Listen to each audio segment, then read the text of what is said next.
afternoon. It's a great pleasure to be here. My name's Gerry Baker. I'm the editor-at-large of the Wall Street Journal, based here in New York. It's a great pleasure, particular pleasure to be here in person after so many events that haven't been able to be conducted like that. It was great to be here in real life, IRL, as my daughters would doubtlessly put it. So thank you very much indeed all for being here. I hope you've been enjoying the sessions so far. It's great particularly to see you all so wonderfully ready for a very interesting discussion. You all look particularly well presented, not quite as well presented as those characters at the Met Gala last night. I hope some of you managed to see that. And I don't see anybody, unfortunately, here wearing a Tax the Rich outfit as Alexandria Ocasio-Cortez was. Maybe that's to be expected at a hedge fund conference. But anyway, we have a great panel, a great topic. We have a dauntingly broad topic, private markets. But I think we have a panel who can provide some real focus and some real insights into that. And I have some questions that I hope will provoke them a little to focus the topic down. So it is obviously private markets have been a remarkable expansion story for such a sustained period now, as you all know. I was just looking at some numbers. The entire private capital industry, according to Morgan Stanley estimates, entire private capital sector accounts for currently about $7.4 trillion. They estimate that it will continue to grow to $25 trillion by 2025. And to illustrate just another illustration of the scale of the extraordinary growth of all of the private markets, but particularly private equity over the last 18 months since the pandemic hit, the market cap of the big five private equity funds I checked today was at $80 billion in March of 2020 when the pandemic got underway, and it is now $250 billion, more than threefold increase. So it gives you a sense of this sustained increase. As I say, so I want to get into the reasons behind this, whether this extraordinary growth can continue, differentiate obviously between the different types of private markets too, because we've got a nicely diverse panel here who can talk about the various aspects of them. So I'll introduce them. Obviously to my immediate left is Tom Lee, who's the chairman of AGL Credit Management. Thank you very much for being here. Virginie Morgon, who's the CEO of Eurazeo from Paris. Next to Virginie is Suzanne Streeter, who's partner and head of private equity and real estate at Partners Capital Investment.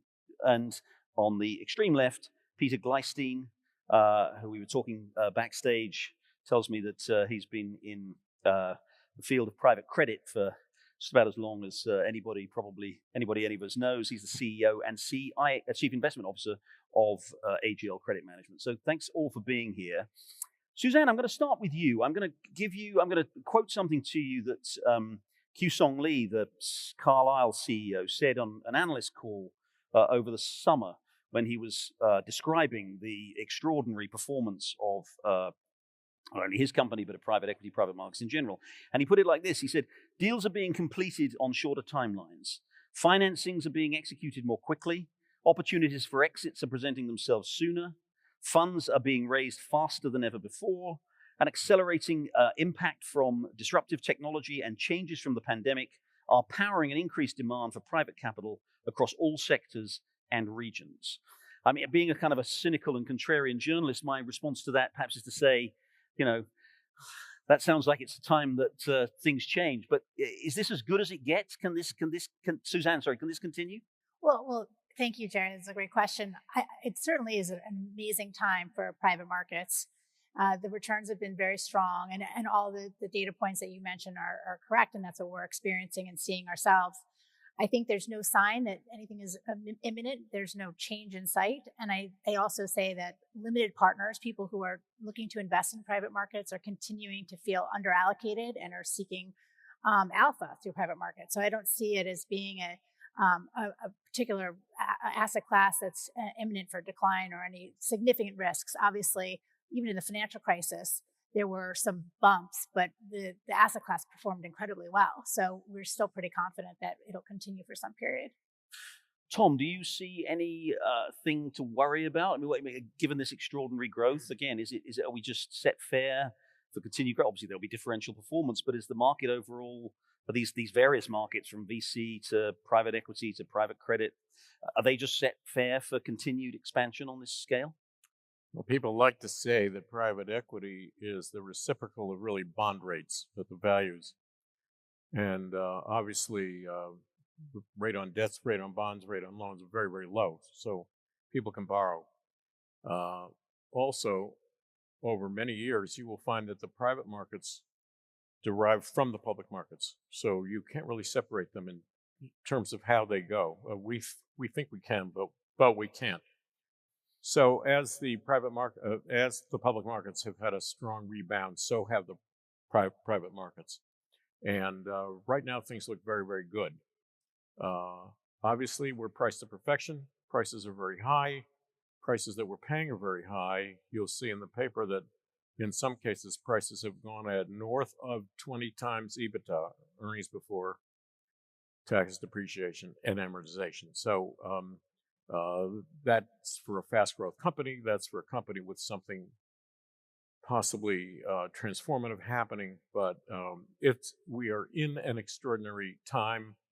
I'd like not to call it a bubble, but we certainly have to be sure of ourselves now.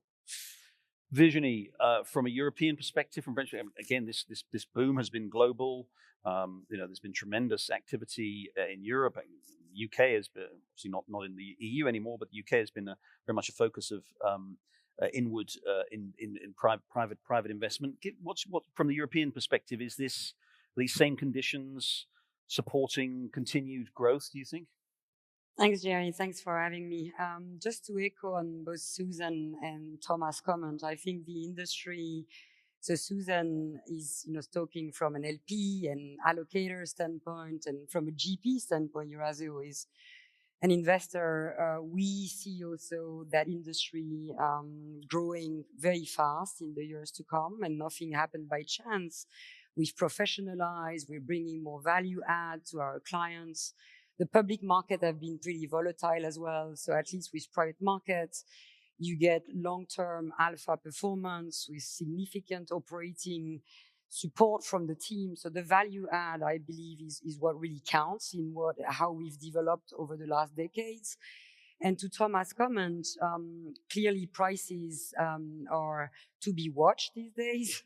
Assets are more expensive, but if you do bring to the table value add, transformation, build-ups, operating leverage, ESG, responsibility, climate change, then you can potentially work hard on compensating the high price of your assets at inception and make decent and higher return than some of the public markets for your clients. As far as Europe is concerned, I think you find in some sectors better priced opportunities. Like if you take the tech industry, clearly something is happening in Europe as we speak. Finally, Europe is awakening, venture and growth. Amazing entrepreneur, very strong academic level and training. And now, newcomers, significant money being poured into growing those companies, which are still less expensive than what you have in the US. I think that could be interesting from an investor standpoint. But overall, as you know, Gerry, the world is pretty global. So what you see in the US, you probably find in Europe as well. Peter, as we were talking about this backstage, I think it was Suzanne who pointed out that even if that Morgan Stanley forecast of $25 trillion for total private capital by 2025 is correct, that's still only a fraction of the total value of public markets, frankly, in the US alone. So that does suggest perhaps, you talk particularly from your perspective in private credit, but more generally, that does suggest perhaps that there's plenty of headroom. Plenty of headroom, and it's a huge opportunity because all of that private equity will be leveraged with private credit. And private credit in terms of the private markets investing strategies and asset classes is highly complementary. Because first of all, it's a cash income product. And in this environment of virtually no yield in most products, in private credit, it's still available. And depending on the strategy and the asset class, it can be available in size. And then, needless to say, but as you just inferred, private credit is at the top of the capital stack of any given company, so it's safer. So you get a combination of income and safety, of course, depending on what the portfolio is like and how diversified and how low the correlations might be to other strategies. So credit is more popular, more interesting to people than it's ever been, and it has a long way to go. I'll just add further to some comments that were just made with how good could it get.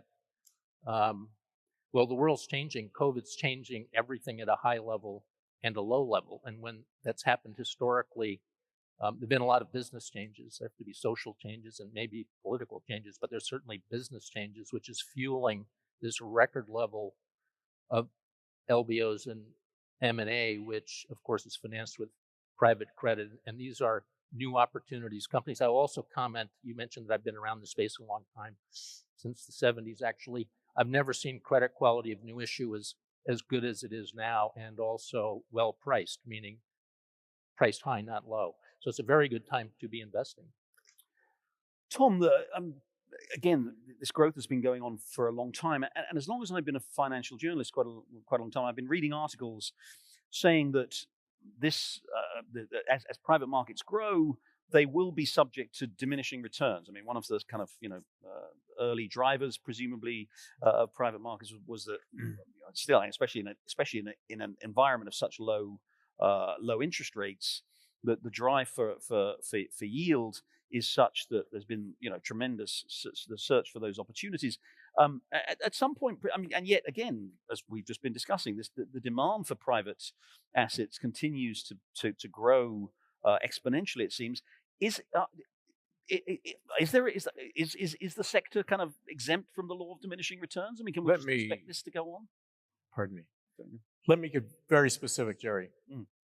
In terms of return expectations in PE, in private equity, we always had a par or a standard, and that's that we should be returning 1,000 over the concomitant public index. In other words, large cap buyouts really relate to, in effect, the S&P.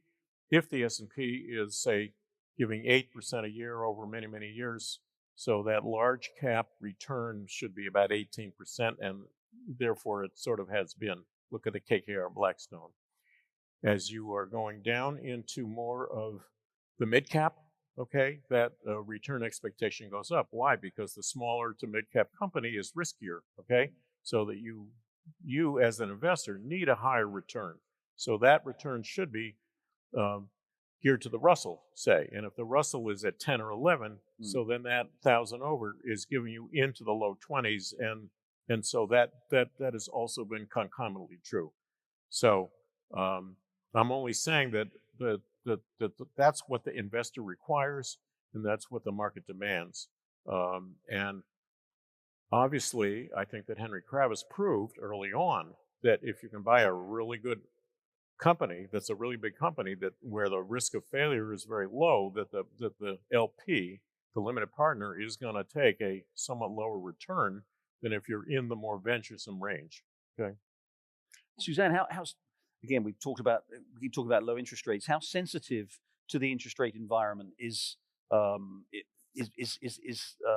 success of private markets? And if we did get, we had some some encouragingly mildly benign inflation numbers today, but obviously there's continuing concern about rising inflation and ultimately, at minimum, the withdrawal of all this credit from central banks and possibly higher interest rates.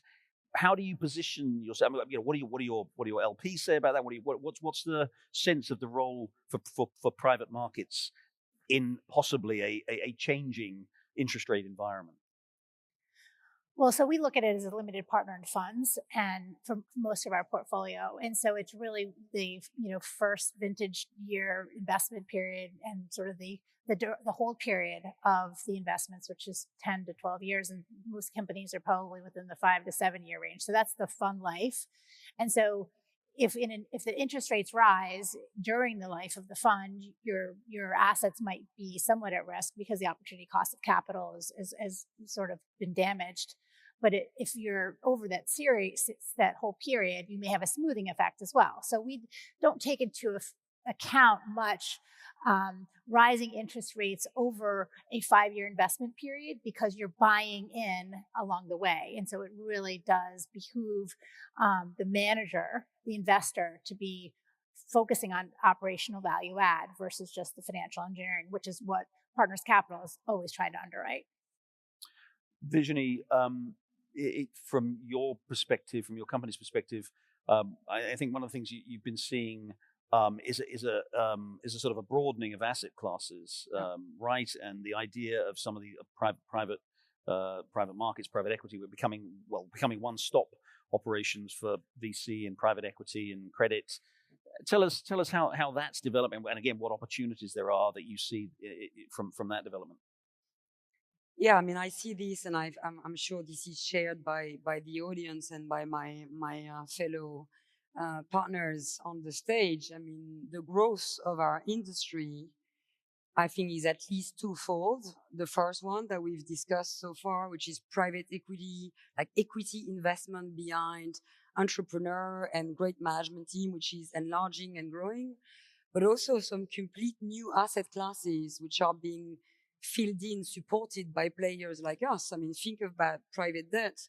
You know, the commercial bank have disappeared after the great financial crisis. At least I'm talking about the European markets, where we, as, you know, private equity investor, we turn to private debt players.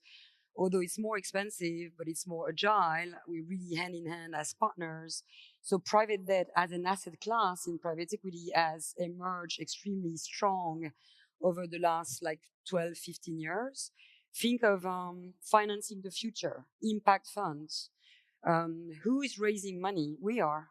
Who is investing that money? We are. I mean, there's not that many sources of capital if you want to invest in technology of the future, impact, climate, new businesses being concerned by climate and carbon neutrality. So think of us as not only growing what has been here for decades, but also inventing complete new way of developing and deploying resources, which you can't really find anywhere else, neither in the public market nor through that many institutional financing. So I think we're filling some gaps with value add and commitment and real engagement behind some investment themes and belief.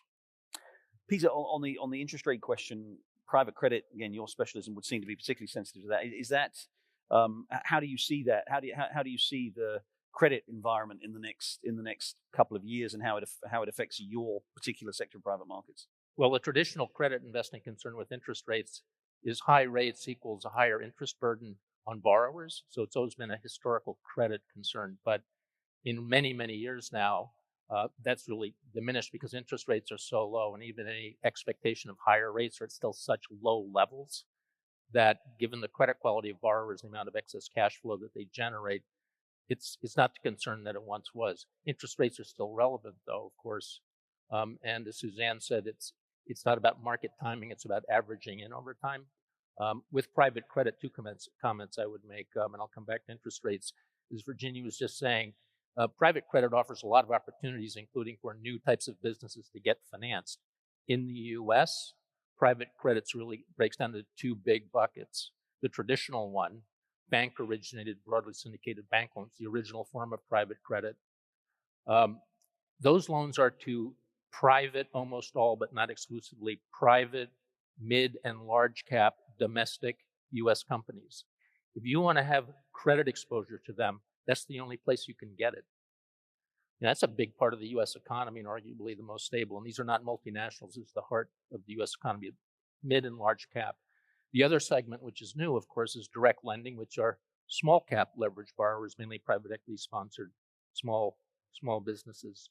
That asset class is new, though, and it's a result of banks, for regulatory capital reasons, pulling back from lending to smaller companies. So we've yet to see how that group of borrowers will fare in a 2009 type recession as opposed to a 2020 90-day recession. As it relates back to interest rates, it's a central question for any investor in private credit because they're looking for yield. Now, the good news about private credit is spreads have remained elevated, mainly for market technical reasons, even though the underlying benchmark, which is currently LIBOR, soon to be SOFR, is practically zero. So it's an attractive investment, even though effectively there is no interest rate component to the return. Obviously, it's been an extraordinary, unprecedented in our lifetimes, 18 months of this pandemic. I want to get an assessment from each of you on what your sense is of what's changing, what has changed. Obviously, what's changed over the last year and a half, but I mean, what's changed structurally as you look out at the investing opportunities and the investing climate now over the next few years. We've seen, obviously, extraordinary growth of technology, the use of technology. We've seen a very bifurcated economic performance between companies that have done extraordinarily well and accelerated in the last year and a half, and those that haven't. We've seen kind of a continuing hollowing out of retail, traditional retail. And I just want to get your sense of what of these changes that you've seen in the last year and a half are permanent, and how that affects your investment strategies, the way you look at the overall economy and the opportunities. Virginie, I'll start with you. What's changed in the last year and a half? Permanently changed? Many things, but a lot was already there before the crisis, wasn't it? So on the negative, and it's probably beyond just our conversation, I think the world, and that's extremely worrying, has become more indebted. There's this bifurcation with, the happy fews and the many left aside, education, women, child. So, but that's for another panel, I guess. And on the positive, which was already there but accelerated during the crisis, it's a more digital world. And thanks God, it's a more responsible world. And I think, the election that you had at the beginning of the year in the US and the US rejoining the Paris Accord, all of this is going, as far as I'm concerned, in the right direction. So if you were pre-COVID a digital investor, you had digital talent in your team, you were technology driven, and if you were already committed and engaged into climate and carbon neutrality at whatever time horizon, and you had expertise in your team and conviction, you certainly came out of this crisis stronger than ever, because that's what client wants, that's what entrepreneur wants, companies in which we invest. And you would be astonished by what has really changed. At least I'm testifying for Europe, which is the market I know best. But you're being chosen today by your clients and by the companies in which you invest if you have that in your DNA. And that's very real. I mean, we are winning deals, or we are winning clients' trust and support because many, many years ago, we at Eurazeo decided that we wanted to be acting responsibly long-term and having our own impact on society and climate. And this is now happening. So it's a thrill if you have that expertise, if you have built that knowledge and those, because this is heavy work. I mean, this is expertise. This is operating support. This is being an operator of diversity and change and climate. These are, for me, the big change. If you're a tech investor, I mean, you're winning these days. How long? I don't know, because it comes back to valuation, but it's for the long term. I want to talk a little bit later on about ESG and impact, in particular, Sure. Some of the concerns that maybe have been raised by, hate to use the phrase, but greenwashing or companies posing as meeting certain environmental objectives while not actually doing so. But I do want to come back to that later. But Peter, to you, what are your main what are the main lessons? I mean, we're still drawing them, obviously. What are the main lessons you've drawn from the last year and a half? I think at least the two big ones are just that Virginie mentioned digitization, just how effective we've all been able to work remotely, but it's meant the further disintermediation of the non-knowledge worker or of the labor worker, which is good for productivity and company profitability, but it's arguably not a good thing for society. And it's accelerated. Those trends have been in place for a long time, but it's accelerated them and made them clearly structural. They're clearly structural and more potent. And relatedly, with the previous administration, there was a heightened awareness of political risk, not only in the U.S., but everywhere. And that, despite everyone's best hopes, that's not diminished. So if anything, I think we're living in an environment where political risk, both at the national level and international level, is higher, which points to more volatility, certainly at the price level. Now, as a credit investor, as a long-term manager of credit investments, volatility is actually an investment opportunity. Depends on what you certainly you would think that would be true also with private equity, because we're talking about private markets, not public markets. But it does mean that the environment will be trickier going forward. Certainly is our expectation. Suzanne, your sense of what are the structural changes that we're going to see as a result of the extraordinary events the last year and a half? Sure. I think I might echo what Virginie and Peter both said around productivity. One of the observations is just everyone's captive. Everyone's sitting at home. Everyone's available.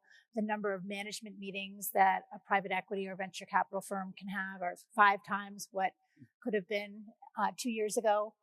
Their pipeline of deals that they're pursuing, can come to life because people are sitting home and having conversations. I also look at it from the limited partner side, and perhaps even from just the industry overall. It has become more inclusive because even small limited partners can access the general partner to have a meeting to perform their due diligence without expensive time traveling to meet with them on their own ground. So I look at it as a super efficient time. I think it will probably remain in place for a good period of time until animal spirits start to kick in and you have a lot of people running on planes and everyone else starts to feel left out. But in the meantime, it's been a really productive time, and you see it just throughout the industry. Tom, and your observations about the pandemic and its long-term changes it about? Your first premise was tremendously accurate. You talked about the velocity of change. The changes are happening at a rapid rate, changes all up and down the spectrum, so that we have to be very, very careful when we invest today, because things are changing rapidly. I don't know if we want to talk about it now or later, but so often we're being asked to invest on a pro forma EBITDA compilation of numbers that looks out into the future and that sort of calculates what the run rate EBITDA or the run rate profitability of the company should be or might be, with a few things that are just happening during the next quarter. So anyway, that's something that we must be very, very careful of. In terms of our own activities, in this last pandemic period, and certainly Suzanne mentioned, the velocity, again, at which we're doing business is dramatically increased. The number of incoming transactions has increased. The volume of work that we have, the volume of work that we have imposed on our own staffs, and having seen the Goldman Sachs revelation of, gee, we're working our younger people 100 hours a week, and we looked around and said, oh my God, that's what we're doing too, and we just can't do it like that because, of course, not having to travel into the office and so on and so forth, it became easier to impose on people. So anyway, information coming from companies digitally, the lack of travel, compressed the time frame of the receipt of this information and the digestion of the information and how we work with the companies, the number of acquisition opportunities that we are seeing. And then, of course, if we're buying a company, if we're looking at buying, it isn't just us in a so-called auction. It's dozens of firms, possibly scores of firms, could be 100. Wow. Hopefully, if we're selling a company, we're going to get that kind of that kind of result also, and that happens from time to time. But the entire activity level is very, very high. So Is it your very first question of the whole meeting is it indeed too hot not to cool down? But that's for another question. Thank you.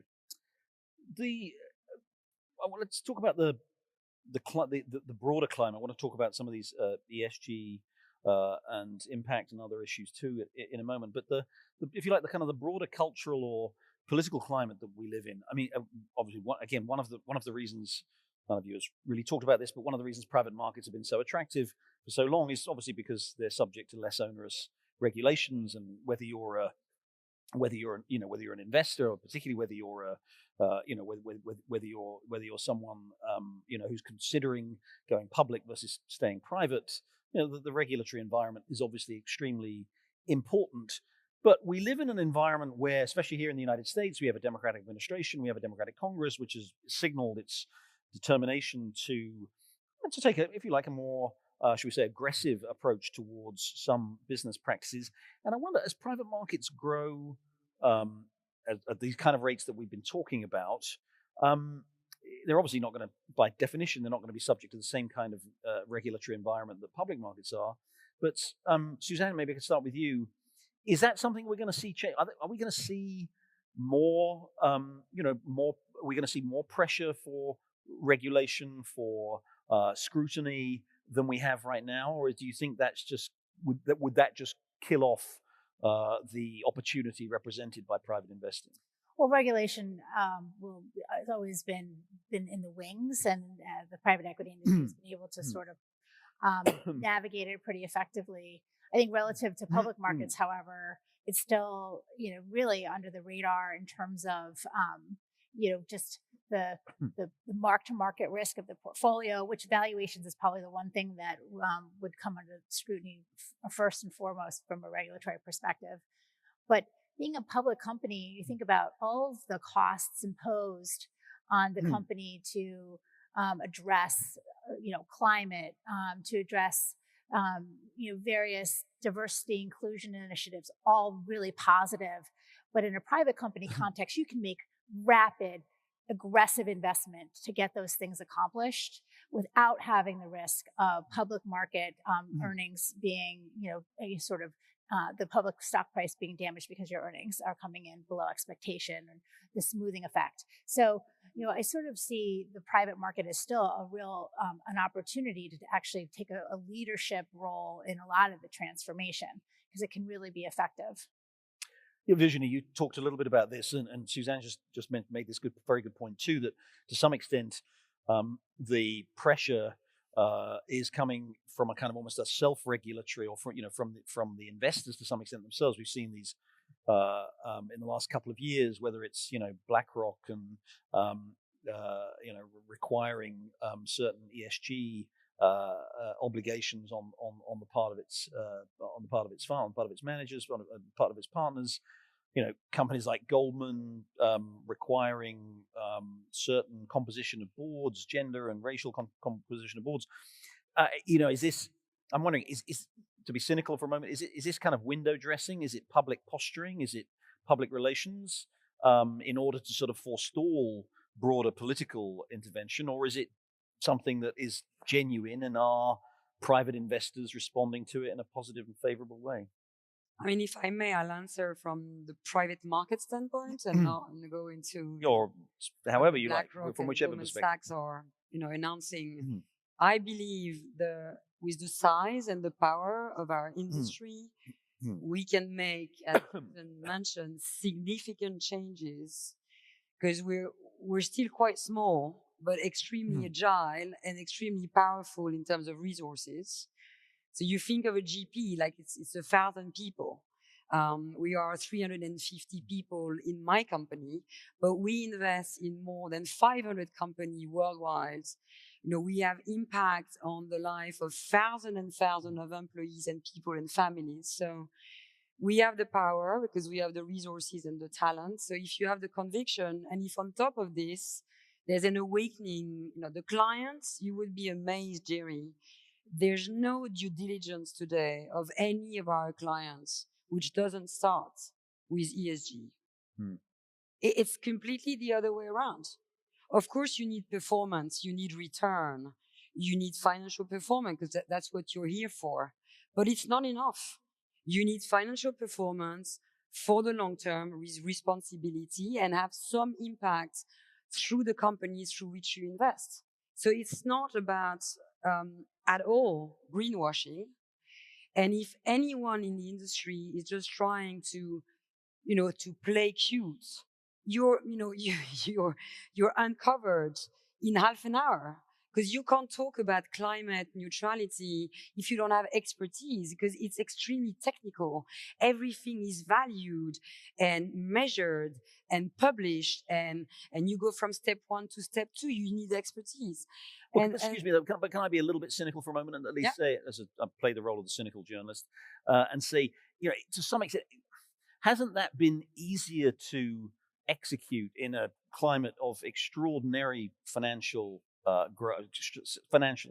success? I mean, with this low interest rate environment, the extraordinary bull market that we've seen, which some measures have been going on for 30 years, and so it's kind of easier in that, with that rising tide, to kind of to meet these specific objectives, whether it be environmental, social, governmental, or diversity, equity, and inclusion.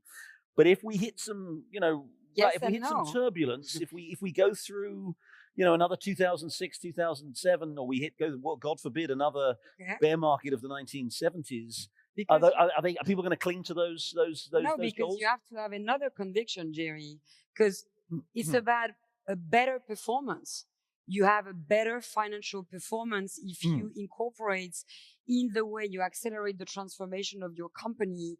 You are getting a better financial performance by taking care of diversity, because if you're convinced that being diverse, brings better decision making and better efficiency, then you're back to step 1. You are delivering a better financial performance. So wherever you are in the cycle, you better take those diversity and climate, objective into your own transformation in your company. Now you're going to pay per tons of gas, CO2, it's 60 euro per ton. It was 10 4 years ago. So this is real money. So if you're convinced that this is real money, it's not about having a great momentum of high growth that you're then spending some time and some resources on diversity and climate. This is a must. This is embedded into your objective of being, providing better returns. Tom, your much of our money is coming from the biggest pension funds and the sovereign wealth funds in the world. Okay, as in, say, CalSTRS, CalPERS, many, many others. They demand it. They want it. They require it.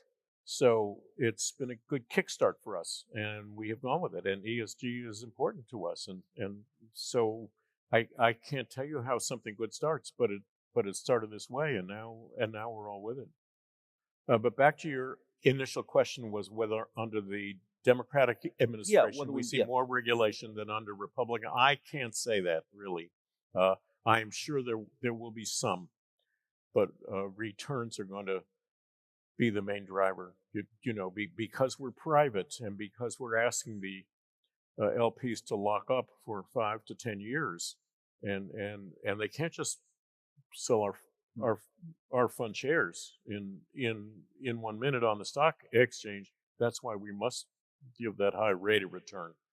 So anyway, Peter, just quickly on these new horizons of ESG and impact. It's critically important, and the point's been not made even several you times anymore. that Tom was just making, that you would want any company that you're investing in, whether you're a creditor or an equity investor, to employ best practices, do what's best for the business, protect all shareholders, all stakeholders, and be better. Whatever the controversy, though, is, especially as it's with the focus on ESG, are we talking about something that can move the needle 10% or 1%? So I'd say it's right now closer to 1%.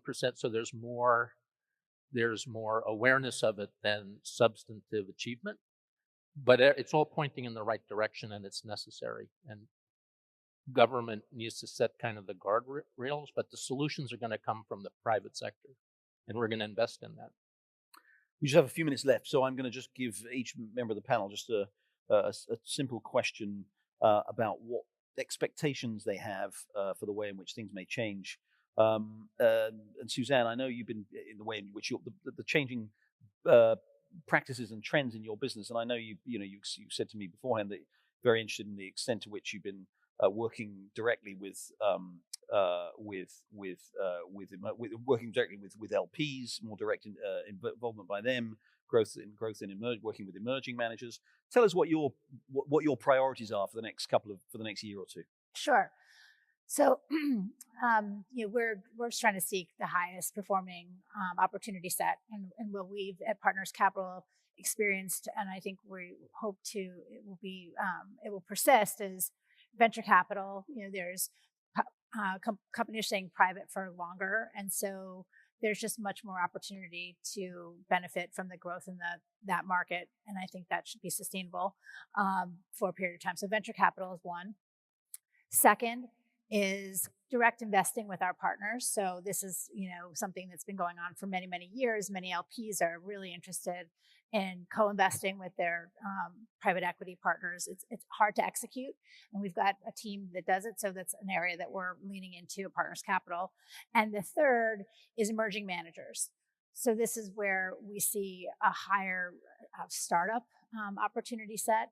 People who have been in the industry for a long time, trained at great storied firms that want to go out on their own and really are looking for deals that are probably below the radar, off the run, smaller. There's more inefficiency, more opportunity for value add.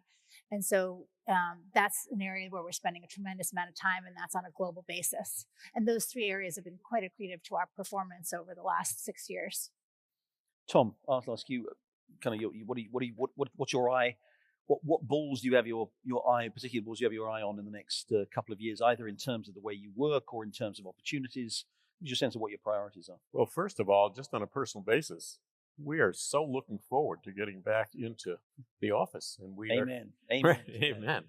We're not there yet. And also, I must say, we look forward to being able to spend time in person with the corporate management. So while that seems like a very simple answer, it's something that we haven't been able to really do. Certainly, we are working with the managements of the companies that we invest in terms of helping them grow.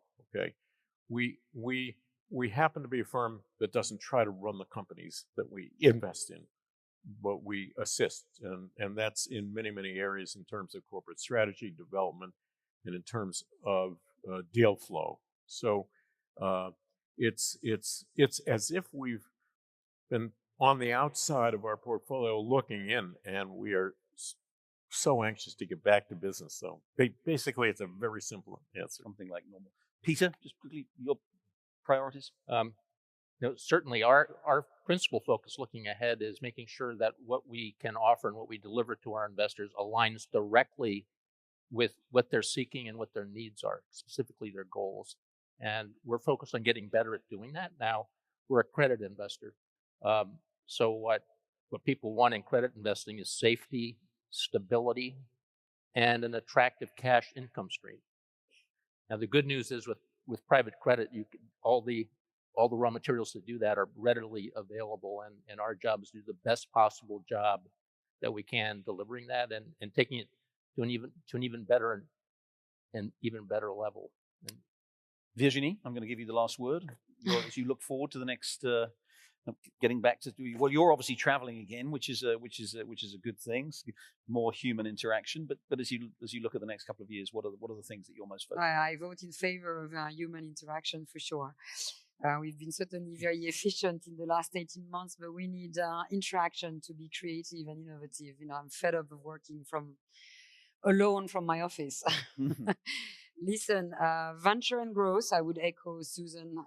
In Europe, something big is happening. So I'm glad that we at Eurazeo, but other players as well, are there to support those great stories of leadership, emerging, strong businesses in growth and venture in Europe. So that's something to watch, I would say, in the next 5 to 10 years.